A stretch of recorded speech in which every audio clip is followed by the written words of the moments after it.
What if the man you trusted most was slowly poisoning your unborn baby Sarah? Thought she had the perfect marriage until she found mysterious pills hidden in her husband's medicine cabinet, pills that could kill her daughter. But that was just the beginning of a nightmare that would expose financial crimes, attempted murder, and a conspiracy that threatened everything she loved. This is the true story of how one pregnant woman's fight for survival brought down a multi-million-dollar fraud scheme and put her own husband behind bars for 25 years. Hit that like button if you're ready for a story of betrayal, justice, and a mother's unbreakable love. Drop a comment with your thoughts. Share this with someone who needs to hear it, and subscribe for more incredible true stories that will keep you on the edge of your seat. Sarah Mitchell pressed her hand against her growing belly and smiled at her reflection in the bathroom mirror. At 28 years old, 7 months pregnant with her first child, she had everything she had ever dreamed of: a successful real estate career, a beautiful home in the suburbs of Denver, and a husband who still made her heart skip after 3 years of marriage. David Mitchell was everything Sarah had hoped for in a partner: tall, charming, successful in his investment banking career, and completely devoted to building their future together, or so she believed. The sound of David's BMW pulling into their driveway interrupted her morning routine. He was home early from his business trip to Chicago, which meant he would be there for her doctor's appointment that afternoon. Sarah felt a flutter of excitement that had nothing to do with the baby kicking her ribs. She hurried downstairs, her hand trailing along the banister David had installed himself when they first moved in. Everything about their home reflected their shared dreams. The nursery was already painted a soft yellow, waiting for their daughter who would arrive in just 8 weeks. David walked through the front door carrying his overnight bag and a bouquet of white roses. His dark hair was perfectly styled despite the early morning flight, and his smile was as devastating as the day they met. "Hey, beautiful," he said, crossing the room to kiss her forehead. "How are my girls doing?" Sarah melted into his embrace, breathing in his familiar cologne. "We missed you. Baby girl was doing somersaults all night. I think she knew Daddy was coming home." David's hand joined hers on her belly, and for a moment, everything felt perfect. This was the life Sarah had built, the man she had chosen, the future she was creating. "I brought something for you," David said, producing a small wrapped box from his jacket pocket. Inside was a delicate silver bracelet with a tiny heart charm. "David, it's beautiful. But you didn't need to bring me anything. I saw it in the airport and thought of you.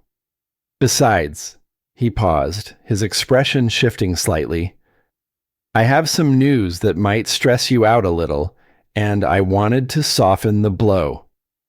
Sarah's smile faltered. "What kind of news?" "My sister Jessica called while I was in Chicago. She's going through a rough patch with her boyfriend, and she asked if she could stay with us for a few weeks while she figures things out." Sarah blinked in surprise. David rarely talked about his younger sister, and Sarah had only met her a handful of times at family gatherings.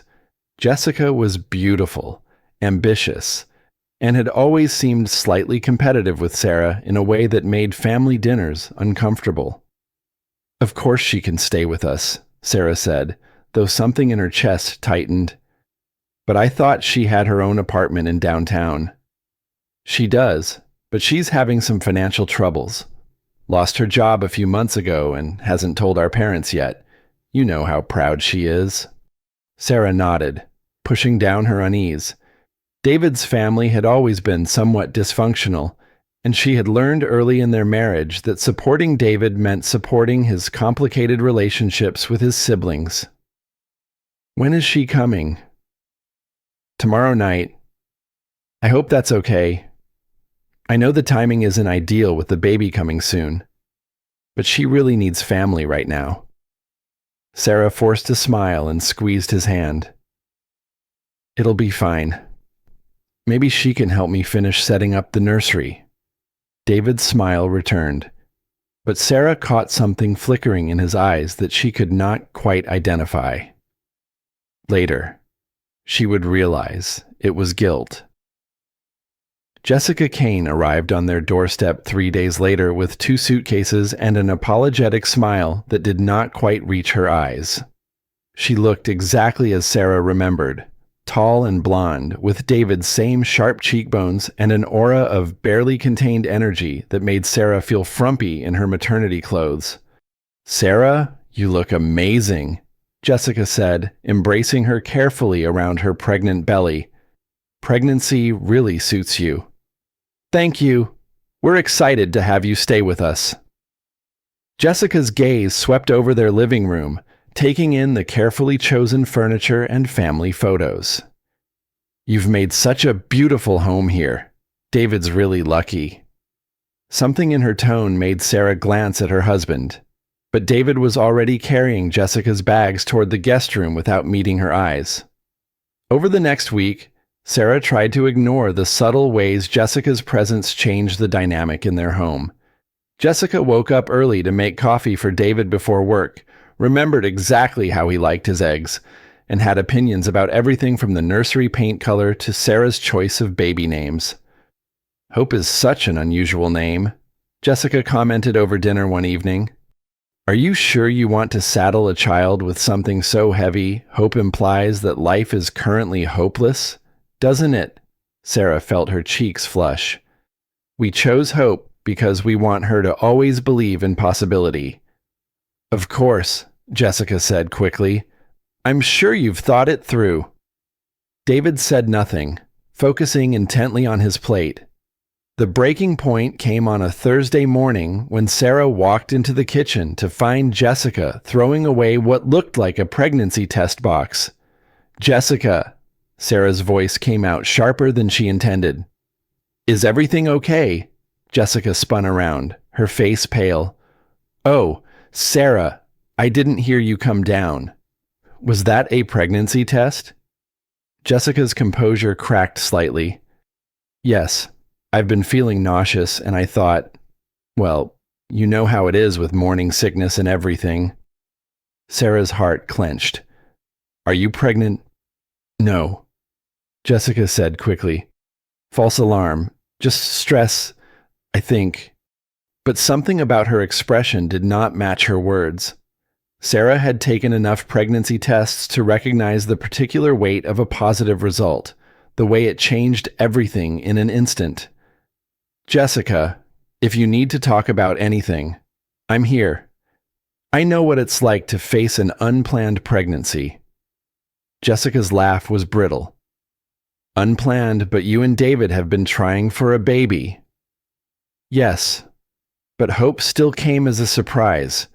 We weren't expecting it to happen so quickly after we decided to start trying." Jessica stared at her for a long moment, and Sarah saw something calculating in her expression that made her stomach turn. "Right. Of course. Well, thank you for the offer, but everything is fine." That afternoon, Sarah found herself dialing David's office number, something she rarely did during business hours. "Sarah, is everything okay? Is it the baby?" "No, the baby's fine. David, I need to ask you something about Jessica." There was a pause. "What about her?" "I found a pregnancy test in our trash this morning. She said it was negative, but I'm not sure I believe her. Has she said anything to you about seeing someone about maybe being pregnant?" Another pause, longer this time. "Sarah, you're probably just reading too much into things. Jessica's been under a lot of stress lately. Maybe she just wanted to rule out pregnancy as a cause of her symptoms."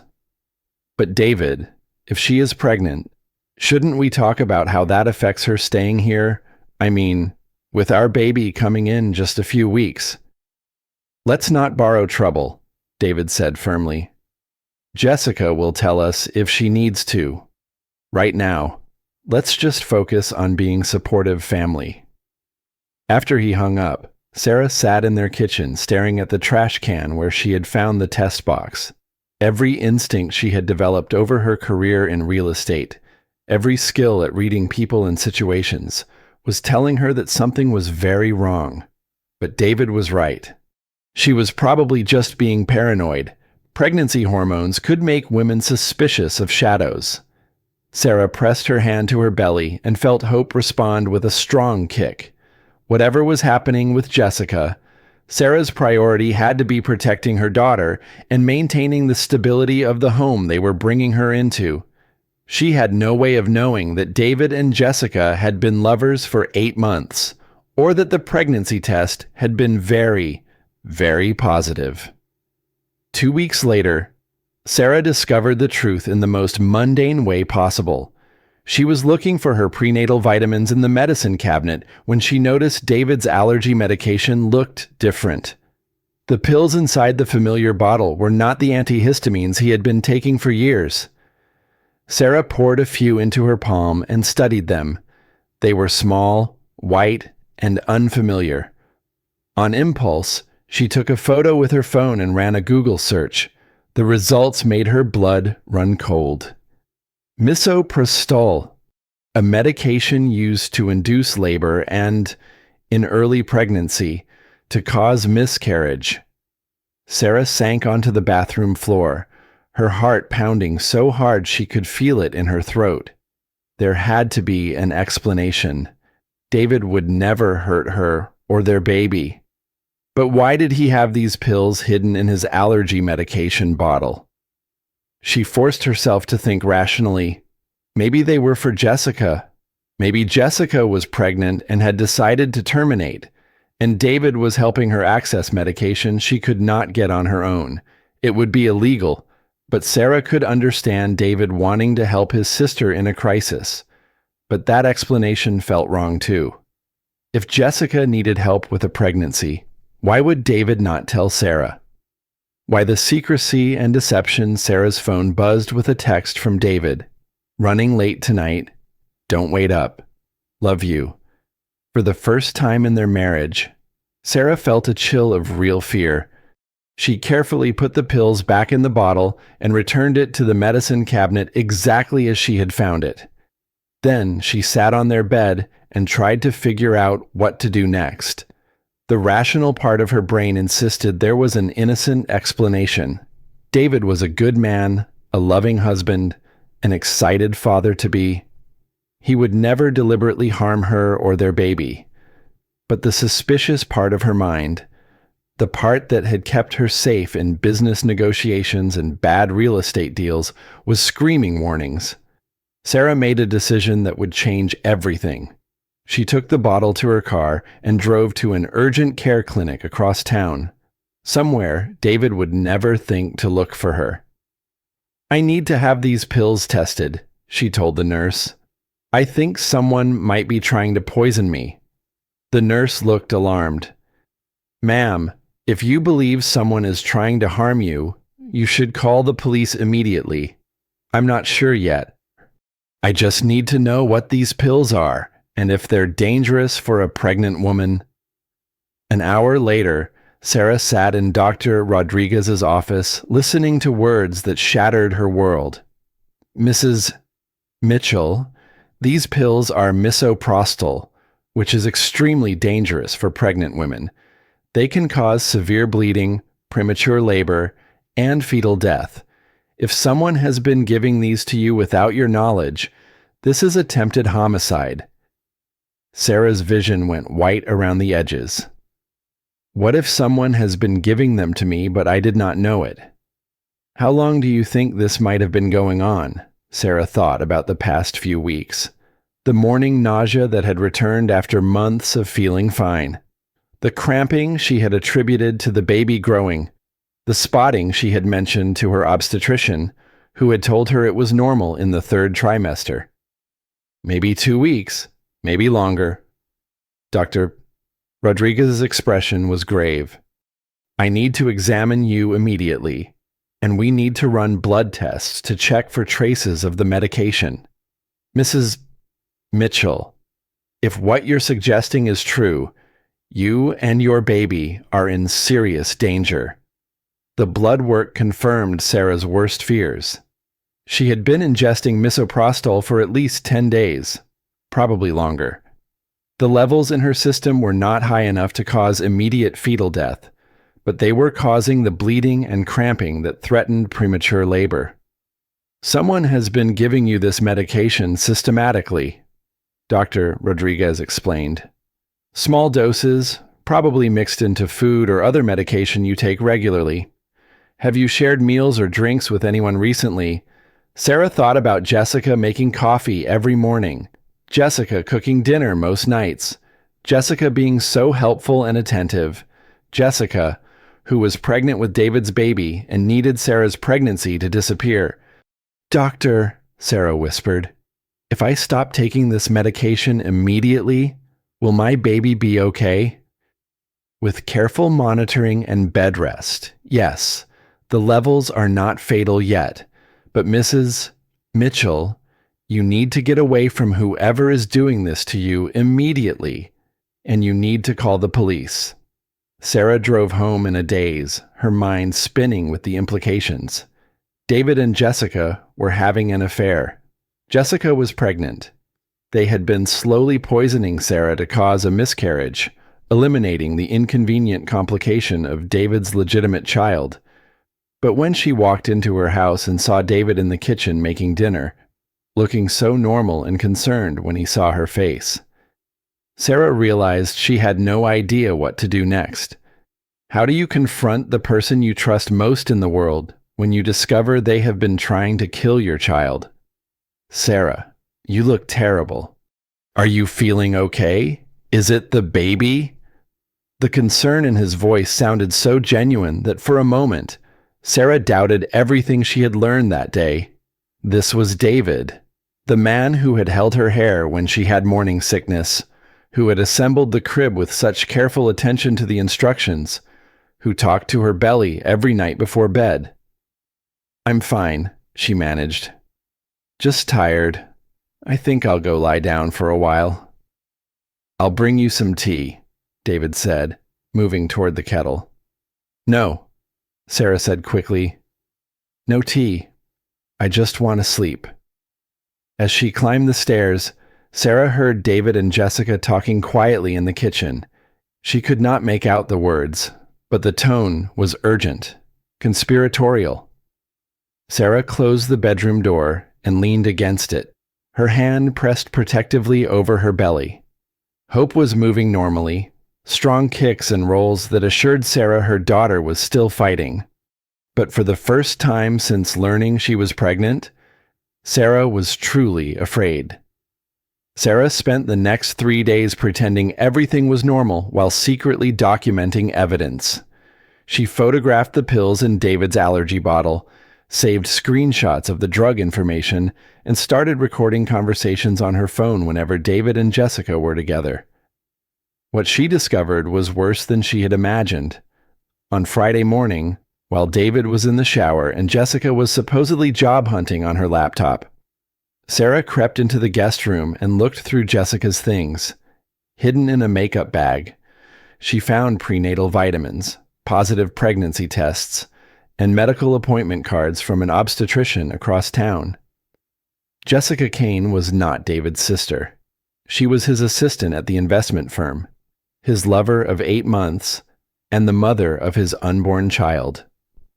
Sarah also found printed emails between David and Jessica discussing their problem and various solutions. The most recent email made Sarah's blood freeze. David to Jessica. The misoprostol isn't working fast enough. We need to consider more direct action.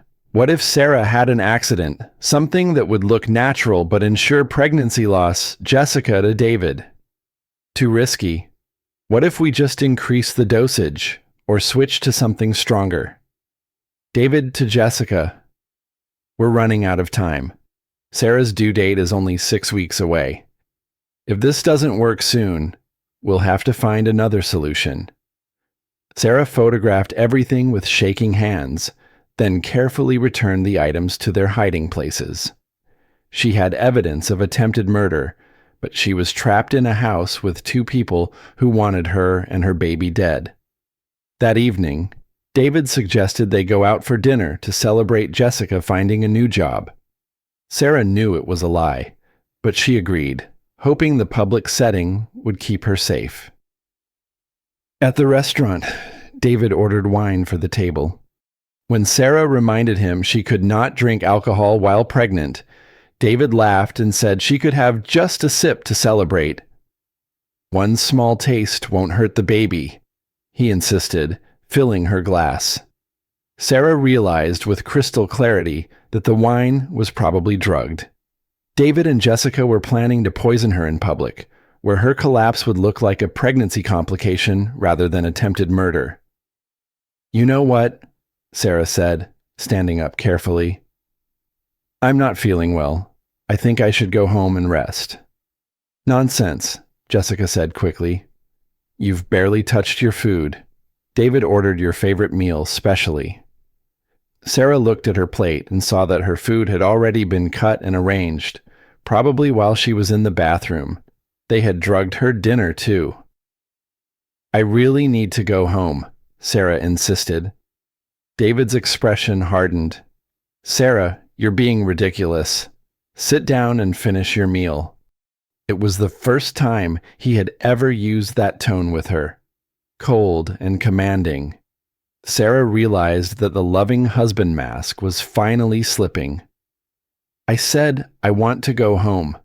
David grabbed her wrist, his fingers tight enough to bruise. "I said, sit down." The other diners began to stare. Sarah saw an older woman at the next table, looking concerned, her phone already in her hand as if ready to call for help. Sarah made a split-second decision that saved her life and her daughter's. She pulled free from David's grip and spoke loudly enough for surrounding tables to hear. "Don't touch me. I want to leave, and you're trying to force me to stay." The restaurant went quiet. David's face flushed red with embarrassment and rage. Jessica looked terrified. "Sarah, you're making a scene. People are staring." "Good. Maybe someone will help me get away from you safely." Sarah turned and walked toward the exit, praying David would not follow her and cause a bigger scene. Behind her, she heard him making excuses to the other diners about pregnant women being emotional and irrational. She made it to her car and locked the doors, her hands shaking so badly she could barely start the engine. As she drove home, Sarah realized she had just declared war on the two people who had been slowly killing her. But she had nowhere to run, no money of her own, and no family nearby who could help her. David controlled their bank accounts, their mortgage, and all their shared assets. If she disappeared, he could report her as mentally unstable and gain custody of Hope when she was born. Sarah was trapped, and David and Jessica knew it. She pulled into their driveway and saw them watching her from the living room window, their faces cold and calculating. The pretense was over. Now the real battle would begin. Sarah woke up on Saturday morning to find David standing in their bedroom doorway with a cup of coffee and what looked like remorse on his face. "Honey, I'm sorry about last night. I think we were both stressed and tired. I brought you some coffee to apologize." Sarah stared at the cup in his hands and felt her stomach turn. After everything she had discovered, he was still trying to poison her, still maintaining the pretense of being a caring husband. "I don't want coffee. My stomach's been upset." David's expression flickered with something that might have been frustration. "Sarah, you've been acting strange lately. Are you feeling okay? Maybe we should call Dr. Peterson and have you checked out." The suggestion chilled Sarah to the bone. Dr. Peterson was their family doctor, someone David had known for years. If David could convince him that Sarah was having mental health issues related to her pregnancy, he could have her committed involuntarily. Once she was institutionalized, David would have control over all her medical decisions, including decisions about the baby. I feel fine, Sarah said carefully. Just tired. All pregnant women get tired in the third trimester. David sat on the edge of the bed, still holding the coffee cup. Jessica's worried about you too. She thinks you might be having some kind of breakdown, the way you acted at dinner last night, accusing me of trying to hurt you. It's not like you. Sarah. Sarah realized this was a coordinated attack.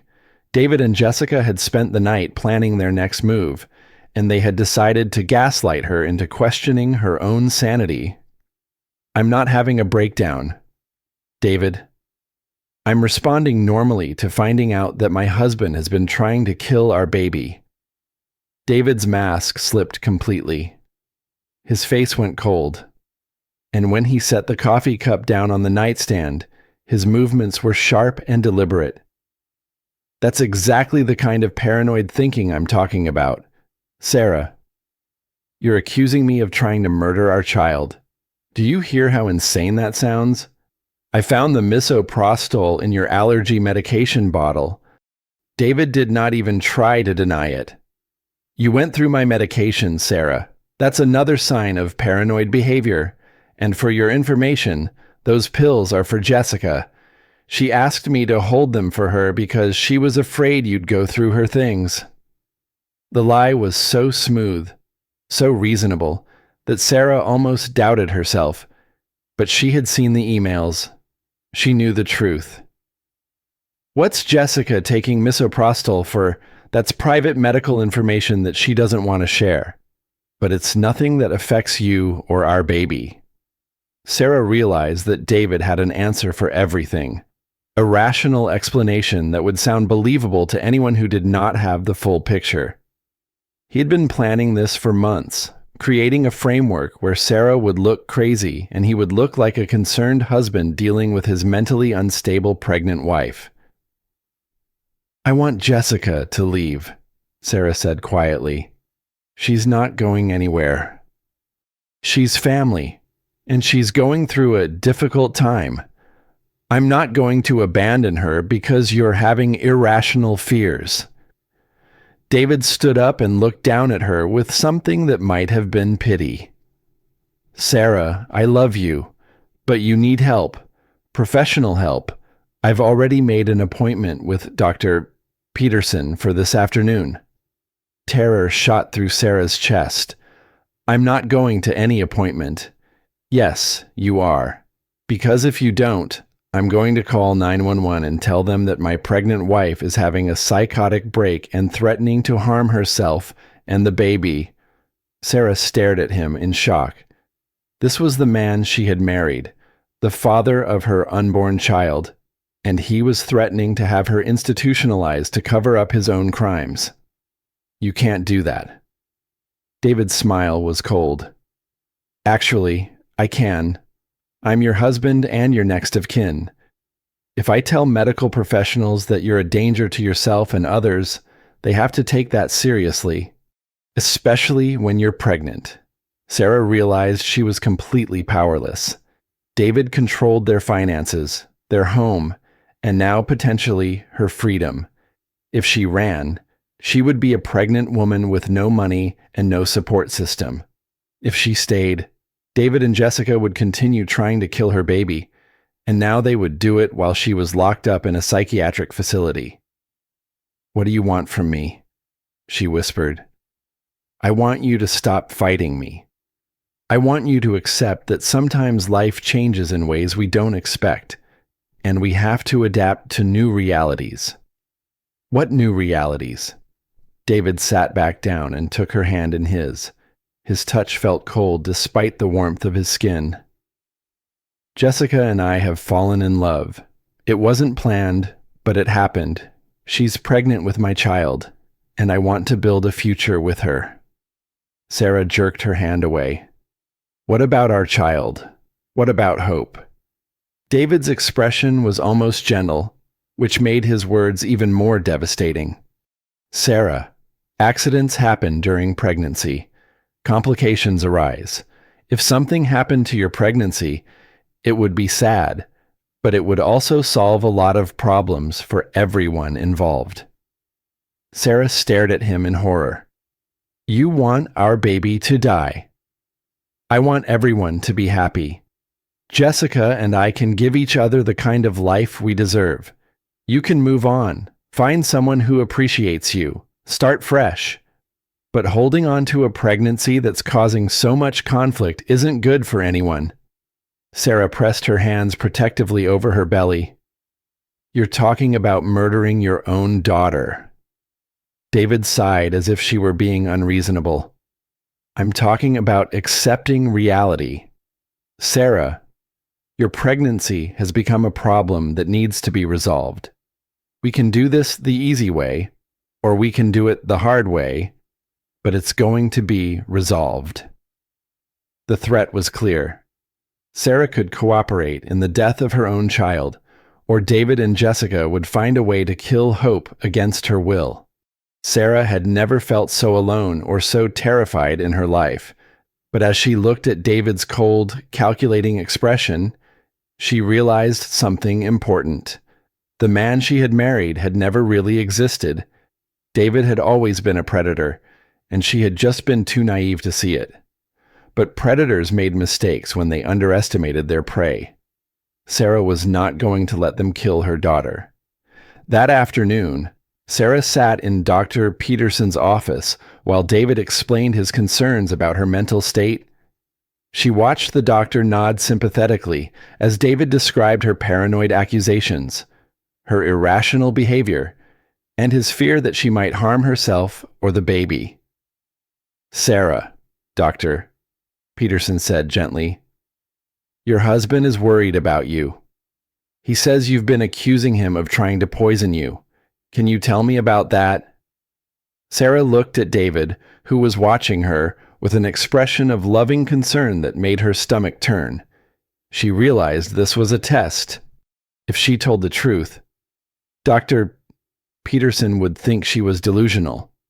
If she backed down, David would know he had broken her.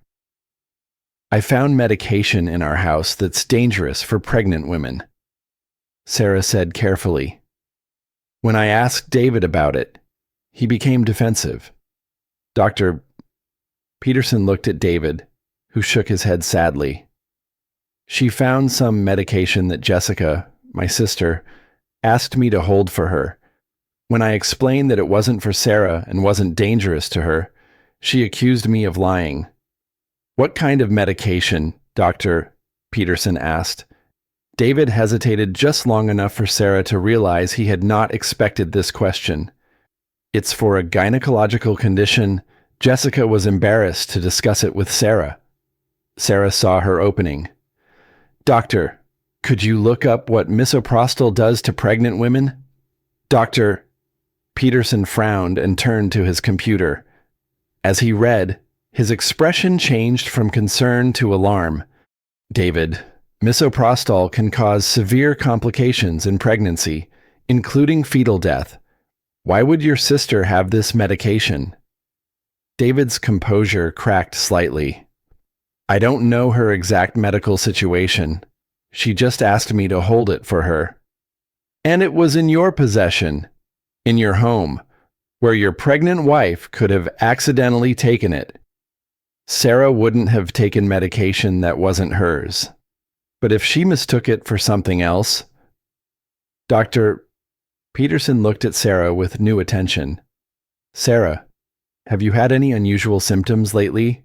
Cramping, bleeding, nausea? Yes, all of those things. Dr. Peterson was quiet for a long moment, studying both of them. Sarah could see him putting pieces together, realizing that her accusations might not be as crazy as David had suggested. I think we need to run some tests, Dr. Peterson said finally. Sarah, I want to check your blood for any trace of medications you haven't been prescribed. David stood up abruptly. That's not necessary. Sarah is obviously fine. Actually, given the symptoms she's describing and the presence of dangerous medication in your home, I think it's very necessary. Sarah felt a flicker of hope. Dr. Peterson was taking her seriously, but David was not finished. "Doctor, I appreciate your thoroughness, but I think you're missing the bigger picture here. Sarah has been increasingly paranoid and irrational. Yesterday, she caused a scene in a restaurant, accusing me of trying to force her to drink alcohol. She's been going through my personal belongings, making wild accusations about my sister, and now she's convinced that I'm trying to poison her. These aren't the symptoms of medication poisoning. These are the symptoms of a psychiatric emergency." "Doctor," Peterson looked uncertain again. Sarah realized that David's story was believable, and without proof. She looked like a paranoid pregnant woman making accusations against her concerned husband. "I want the blood tests," Sarah said firmly. "If I'm wrong, they'll prove it. If I'm right, they'll save my baby's life." "Doctor," Peterson nodded. "That's reasonable. We'll draw blood today and have results by Monday." As they left the medical building, David was silent and furious. Sarah knew she had won a small victory, but she also knew it would make David more desperate and dangerous. That evening, Jessica was nowhere to be found in the house. David claimed she had gone to visit friends, but Sarah suspected she was hiding until they knew whether the blood tests would expose their plan.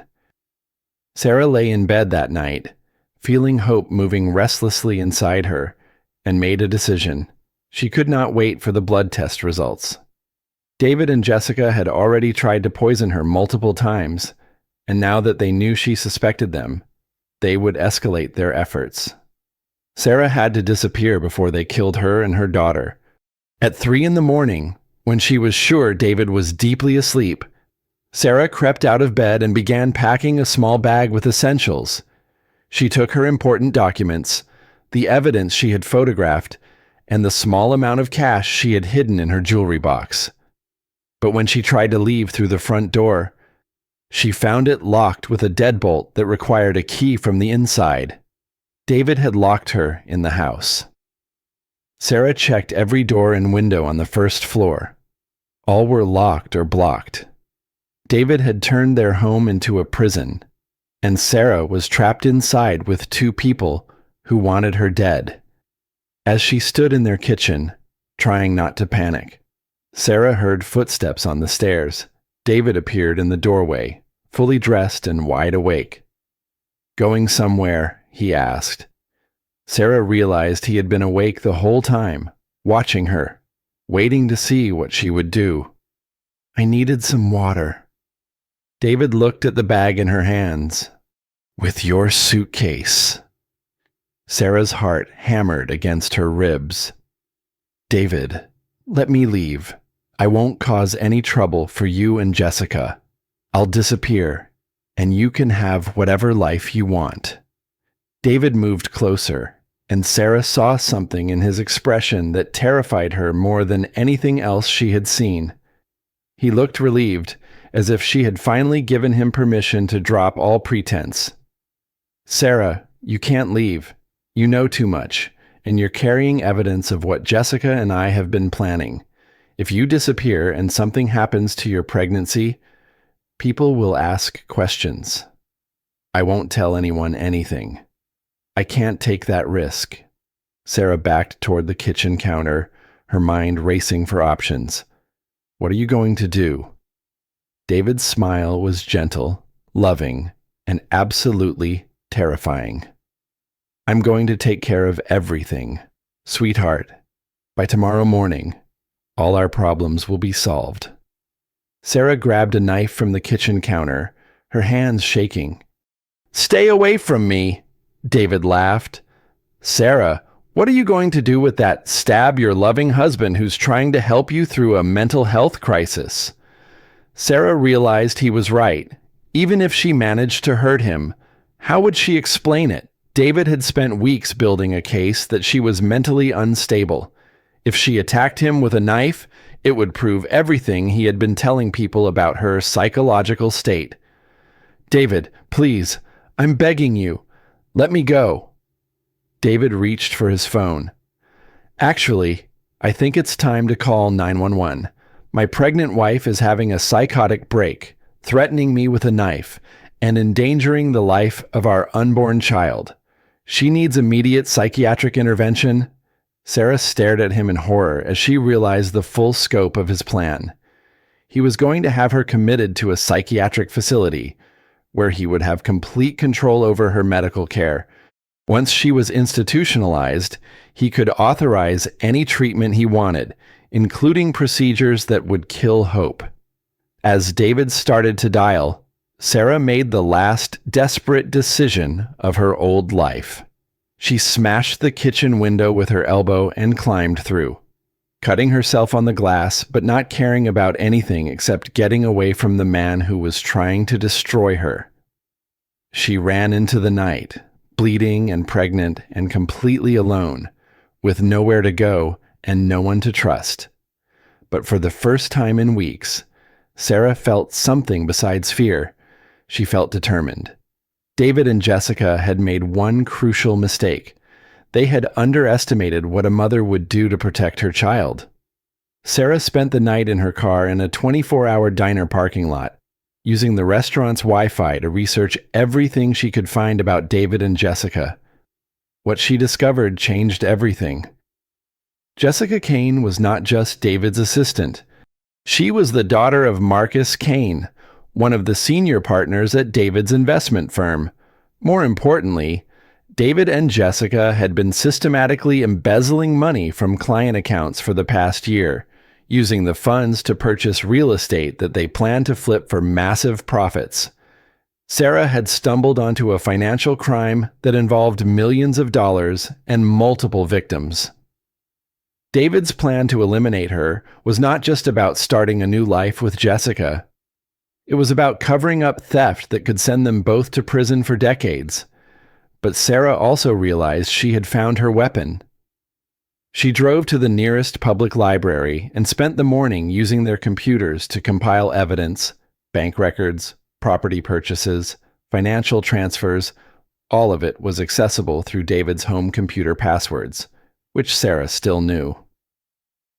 By noon, Sarah had documented enough evidence to destroy David's career and put both him and Jessica in federal prison. But she needed help from someone she could trust, and she had no idea who that might be. Sarah's phone rang. David's name appeared on the screen, and she almost did not answer. But she realized that David did not know what she had discovered, and she could use that advantage. Sarah, thank God. Where are you? I've been worried sick. I'm safe. David, and I'm not coming home. Sweetheart, you're not thinking clearly. You need medical attention. You cut yourself pretty badly last night, and the stress can't be good for the baby. Sarah looked at the bandages on her arms where the window glass had cut her. The stress of living with people who are trying to kill me. You mean, Sarah, no one is trying to kill you. You're having a mental health crisis, and I want to help you get the treatment you need. I know about the money, David. The silence on the other end of the line stretched for nearly 30 seconds. What money? The money you and Jessica have been stealing from your clients, the real estate purchases, the offshore accounts, all of it. David's voice changed completely, becoming cold and businesslike. Sarah, I don't know what you think you found, but you're making a serious mistake. Am I because I have documentation of every transaction, every property purchase, every dollar you've moved out of client accounts? I know about the house in Jessica's name, the investment properties you bought with stolen money, and the bank accounts in the Cayman Islands. You don't understand what you're looking at. I understand that you've been committing federal crimes, and that killing me and Hope was just part of covering up your theft. David was quiet for a long moment. When he spoke again, his voice was deadly calm. Sarah, if you try to use that information against me, you'll destroy a lot of innocent people, my clients, my colleagues, Jessica's family. Are you really prepared to do that? I'm prepared to do whatever it takes to protect my daughter. Think carefully about what you're saying. If you go to the authorities with accusations you can't prove, you'll look like a mentally unstable woman trying to destroy her husband out of spite. But if you come home, we can work this out like adults. Sarah realized David was still trying to manipulate her, even now. He was betting that she cared too much about other people to expose his crimes. He was wrong. David, here's what's going to happen. I'm going to turn over all the evidence I've gathered to the FBI, the State Attorney General, and the Ethics Board of your firm. Then I'm going to file for divorce and seek full custody of Hope. And if anything happens to me or my baby, I've arranged for all the evidence to be made public automatically. You can't prove any of this. Actually, I can. You gave me access to all your accounts. Remember joint finances, shared passwords, complete transparency. You made it very easy for me to document everything. Sarah could hear David breathing heavily on the other end of the line. Sarah, if you do this, you'll destroy both our lives. I'll go to prison, but you'll be left with nothing. No money, no home, no support system. Is that really what you want for Hope? I want Hope to be alive. David, everything else is secondary. She will be alive. I would never hurt our daughter. You've been poisoning me for weeks trying to cause a miscarriage. You've already hurt her. David's composure finally cracked completely. Fine. You want to play hardball? Let's play hardball. You have no money, no credit, and no way to support a child on your own. Even if you could prove your accusations, by the time this goes through the courts, you'll be homeless and broke. Hope will be better off with me. Not if you're in prison. I have the best lawyers money can buy. Sarah, your word against mine. And you're a woman who's been having documented mental health issues throughout her pregnancy. Good luck with that. Sarah smiled for the first time in weeks. David, you're right about one thing. It would be my word against yours. But it's not going to be. What do you mean? I mean, I've been recording our conversations for the past week, including this one. I have you on tape admitting to financial crimes and threatening me. I also have Jessica on tape discussing the misoprostol and your plans to eliminate me. The silence this time lasted nearly a full minute. You recorded us without consent. That's not admissible in court. Actually, in Colorado, only one party needs to consent to recording. And since I was the one doing the recording, I was consenting for myself. Sarah could hear David thinking, trying to find another angle of attack. She realized this was probably the first time in his adult life that he had been completely outmaneuvered. Sarah, what do you want? I want you to turn yourself in to the authorities. I want you to confess to the embezzlement and the attempted murder. And I want you to stay away from me and Hope forever. And if I don't, then I release everything to the media, the FBI, and your firm's board of directors. Your choice. David. David hung up without another word, but Sarah was not worried. She had won, and they both knew it. But as she sat in the library parking lot, Sarah realized her victory came with a price. She was about to destroy the father of her unborn child, eliminate any chance of the family she had dreamed of, and step into a future that was completely unknown. For a moment, Sarah allowed herself to grieve for the life she had planned, the husband she had thought she loved, and the innocent dreams that David's betrayal had killed. Then she placed her hand on her belly, felt hope moving strongly inside her, and made the call to the FBI. The FBI took Sarah's case seriously enough to assign 2 agents to investigate within hours of her initial call. Agent Martinez and Agent Chen met her at a safe house location, where Sarah turned over all the evidence she had gathered and provided detailed testimony about the embezzlement scheme and the attempts on her life. "Mrs. Mitchell," Agent Martinez said after reviewing the financial documents, "this is one of the most comprehensive cases of client fraud we've seen in years. You've documented over $3.2 million in theft from retirement accounts, pension funds, and individual investments." Sarah felt sick. "I had no idea it was that much money." Agent Chen looked up from the recorded conversations. "These audio files are extremely valuable evidence. Your husband and his accomplice have confessed to multiple felonies, including conspiracy to commit murder. But I have to ask, are you prepared for what comes next?" "What do you mean?" "David Mitchell is going to be arrested on federal charges within the hour. This case will become public, and there will be media attention.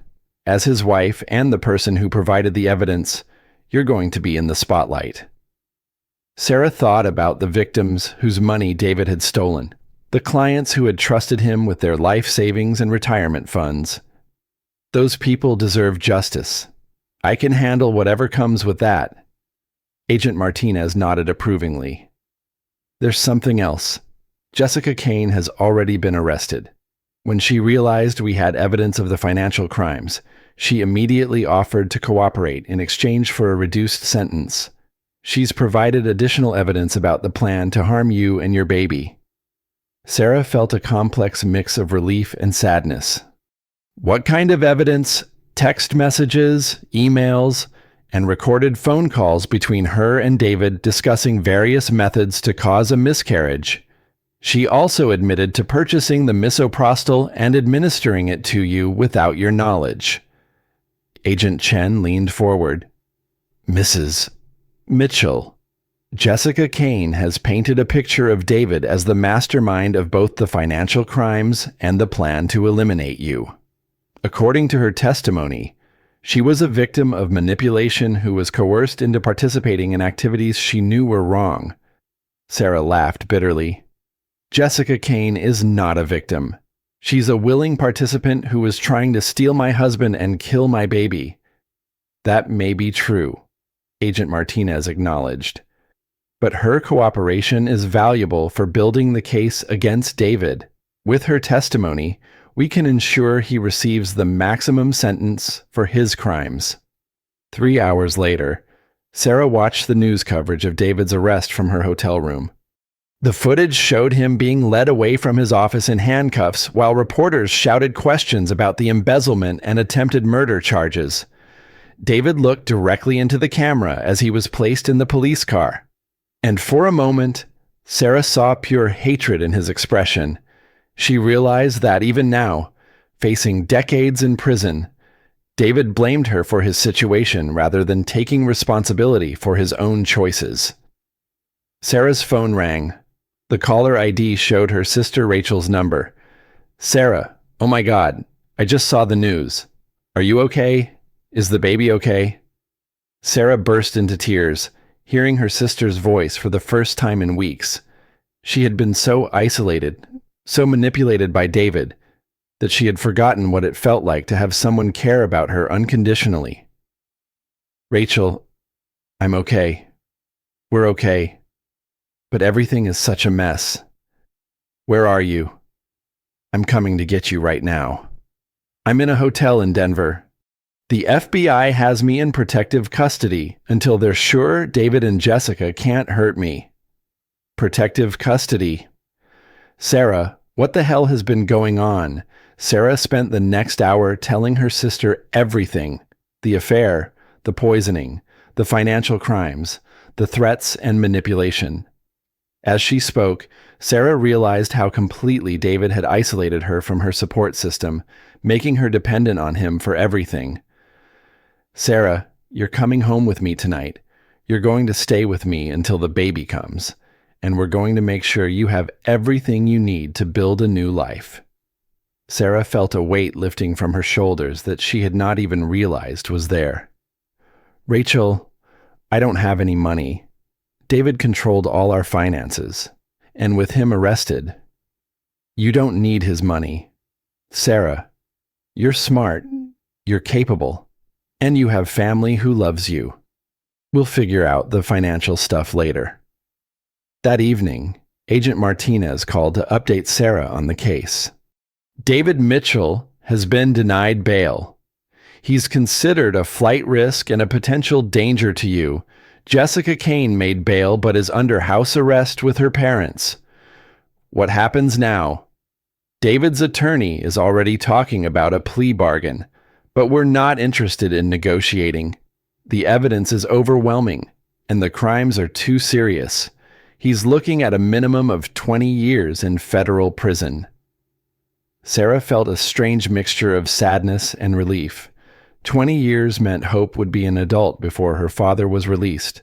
It meant Sarah could raise her daughter without fear, without looking over her shoulder, without worrying about David finding new ways to hurt them. Agent Martinez, what about the money David stole? Will the victims ever get it back? Some of it, yes. We're working with financial investigators to recover assets and liquidate the properties David purchased with stolen funds. It won't be everything, but it will be something. After hanging up, Sarah sat in her hotel room and tried to process everything that had happened in the past week. 7 days ago, she had been a naive wife who trusted her husband completely. Tonight, she was a single woman preparing to raise her child alone while dealing with the aftermath of her husband's crimes. But as she felt hope moving inside her, strong and healthy despite everything that had happened, Sarah realized something important. She was not the same woman who had discovered those pills in David's medicine cabinet. She was stronger, smarter, and more determined than she had ever known she could be. David had tried to destroy her, but instead, he had revealed her strength.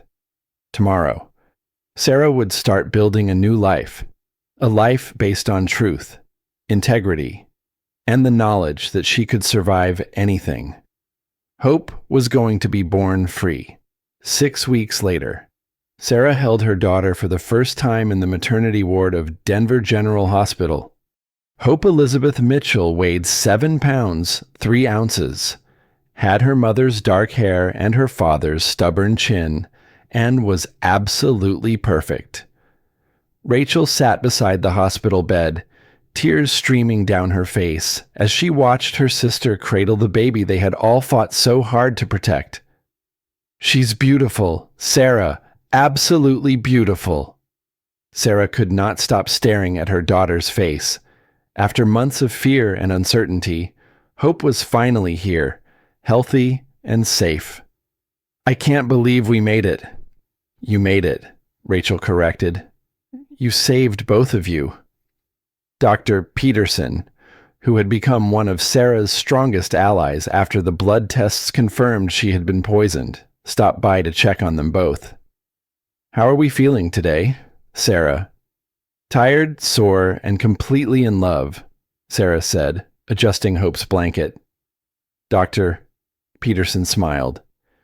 "That sounds about right for a new mother. I have to say, Sarah, I'm proud of how you handled everything. Not many women would have had the strength to fight back the way you did." Sarah thought about the past 2 months. David's trial had been swift and decisive. With the evidence Sarah provided and Jessica's testimony, he had been convicted on 12 counts of embezzlement, conspiracy, and attempted assault.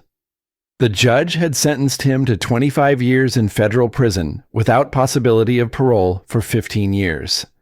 Jessica had received a lighter sentence of 5 years in exchange for her cooperation, but she would also face civil lawsuits from David's victims and would likely never work in finance again.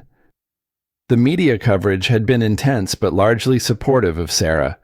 The story of a pregnant woman who exposed her husband's crimes while fighting for her life had captured public attention, and Sarah had received hundreds of letters of support from strangers around the country. More importantly, Sarah had received job offers from 3 different real estate firms, all of whom wanted to hire the woman who had shown such determination and integrity under pressure. "Dr. Peterson," Sarah said, "I need to ask you something. Do you think Hope will be affected by what happened during my pregnancy? The stress, the medication, everything she went through?" Dr. Peterson looked at Hope, who was sleeping peacefully in her mother's arms. "Sarah, this baby was born healthy, strong, and loved. The stress you experienced was significant, but you protected her from the worst of it by fighting back and removing yourself from danger. If anything, I think Hope is going to be a fighter, just like her mother." That afternoon, Agent Martinez stopped by with news about the financial recovery efforts. "Sarah, I wanted to let you know that we've recovered about 60% of the stolen money. It's being returned to David's victims through a court-supervised process." "That's wonderful news for them. There's something else. The court has ordered David to pay restitution to you as well for the medical expenses and emotional trauma you suffered. It's not a huge amount, but it will help you get started with your new life." Sarah looked down at Hope, who was awake and staring at her with dark, serious eyes. "Agent Martinez, I don't want David's money. Can I donate my restitution to a fund for his other victims?" Agent Martinez looked surprised. "Are you sure you're a single mother now? And money is going to be tight?" "I'm sure. I don't want anything from David except for him to stay out of our lives forever. That I can guarantee. As part of his plea agreement, David has signed away all parental rights to Hope. He will have no legal claim to her, and he cannot attempt to contact either of you." Sarah felt the last piece of fear leave her chest.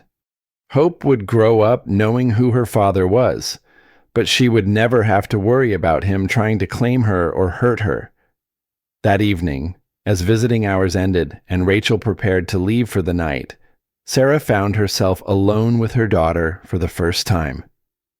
She looked down at Hope's perfect little face and felt overwhelmed with gratitude.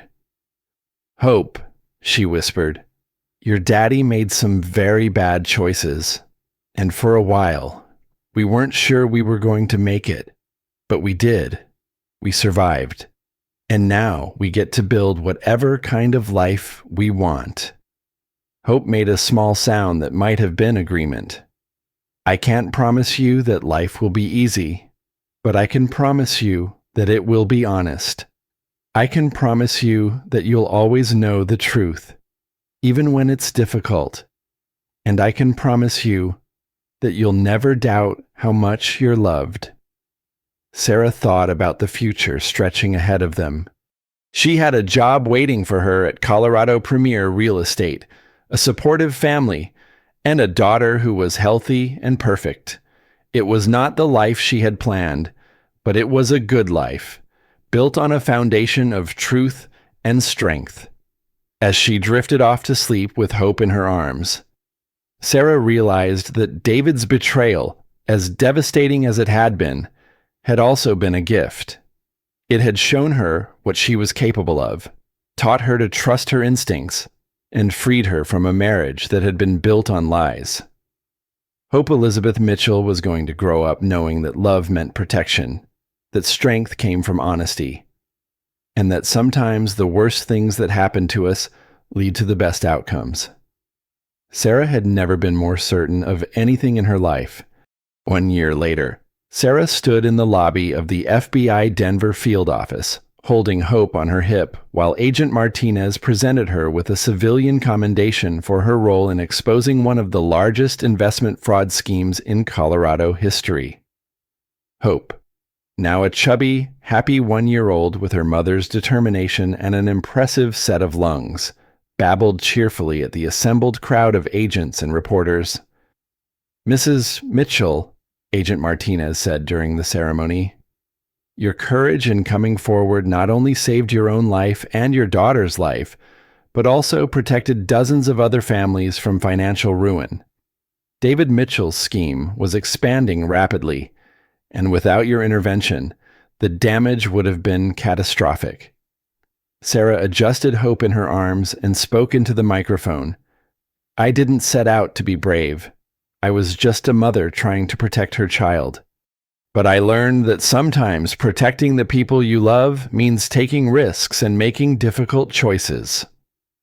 After the ceremony, a reporter asked Sarah about David's attempts to appeal his conviction. David Mitchell continues to maintain his innocence and has filed multiple appeals, the reporter said. How do you feel about his refusal to take responsibility for his crimes? Sarah looked down at Hope, who was trying to grab the microphone. I think David's inability to accept responsibility is exactly why Hope and I are better off without him in our lives. A man who would rather blame everyone else for his problems than admit his mistakes is not someone who could have been a good father. Do you ever regret exposing him? Sarah considered the question carefully. I regret that David made the choices he did. I regret that Hope will grow up without a father. I regret the pain his victims experienced. But I don't regret fighting back. I don't regret protecting my daughter. And I don't regret standing up for what was right. Later that afternoon, Sarah stopped by her real estate office to check on a closing. Colorado Premier Real Estate had become her professional home, and she had quickly established herself as one of their top agents. Her story had made her well known in the Denver area, and many clients specifically requested to work with her because they admired her integrity and determination. Her office manager, Linda, waved her over. Sarah, you got a letter today. It's from the federal prison in Florence. Sarah's blood ran cold. The return address confirmed her fears David had written to her from prison. With shaking hands, Sarah opened the envelope while Linda held Hope. The letter was short and handwritten in David's familiar script. Sarah, I know I have no right to contact you, but I needed you to know that I think about you and Hope every day. I made terrible mistakes, and I understand why you did what you did. I don't expect forgiveness, but I want you to know that I'm sorry for everything I put you through. I hope you and Hope are happy and healthy. David. Sarah read the letter twice, waiting for some emotional reaction, anger, sadness, fear, something. But all she felt was a kind of distant pity for the man who had lost everything because he could not appreciate what he had. Linda looked concerned. Are you okay? What did he say? He said he was sorry. Sarah folded the letter and put it back in the envelope. Too little, too late. Are you going to respond? Sarah looked at Hope, who was chewing on a toy and completely oblivious to the drama of her origins. No, David made his choices, and now he has to live with them. Hope and I have moved on. That evening, Sarah and Hope joined Rachel and her family for dinner, a weekly tradition that had become one of Sarah's favorite parts of their new life. As they sat around the table, Hope in her high chair making a delightful mess with her dinner, Sarah felt overwhelmed with gratitude for the family that had supported her through her darkest time. Sarah, Rachel said during dessert, I have news. Tom and I have been talking, and we want to ask you something. Sarah looked at her brother-in-law, who was grinning. What's going on? We want to move to Denver. Tom got a job offer here, and we want to be closer to you and Hope. We want to watch her grow up. Sarah felt tears spring to her eyes. Are you serious? Completely serious. Hope needs her aunt and uncle nearby. And honestly, we've all grown closer through everything that happened. We don't want to live 2 states away anymore. Sarah looked around the table at these people who had chosen to stand by her when her world fell apart, who had helped her rebuild her life, and who wanted to be part of Hope's future. This was what family really meant. Not genetics or legal documents, but people who showed up when you needed them most. Later that night, as Sarah put Hope to bed in their small but cozy apartment, she reflected on how completely her life had changed in just 18 months. The naive woman who had trusted David completely was gone, replaced by someone stronger, wiser, and more independent. "Hope," she whispered as she tucked her daughter into her crib. "Someday, when you're older, I'll tell you the whole story about how you came into this world. It's not a fairy tale, but it's the truth. And the most important part of the story is that you were wanted, you were fought for, and you were loved from the very first moment I knew you existed." Hope made a sleepy sound and closed her eyes, completely secure in her mother's love. Sarah stood by the crib for a few more minutes, watching her daughter sleep and thinking about the future. There would be challenges ahead. Single motherhood, building a career, navigating relationships, and eventually explaining to Hope why her father was absent from their lives. But Sarah was no longer afraid of challenges. She had learned that she was capable of surviving anything, of fighting for what mattered, and of building something beautiful from the wreckage of broken dreams. David Mitchell had tried to destroy her, but instead, he had revealed her strength.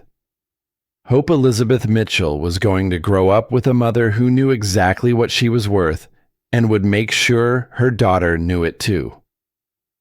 As Sarah turned off the lights and headed toward her own bedroom, she felt nothing but gratitude for the life she had built from the ashes of her marriage. It was not the life she had planned, but it was honest, authentic, and filled with people who truly loved her.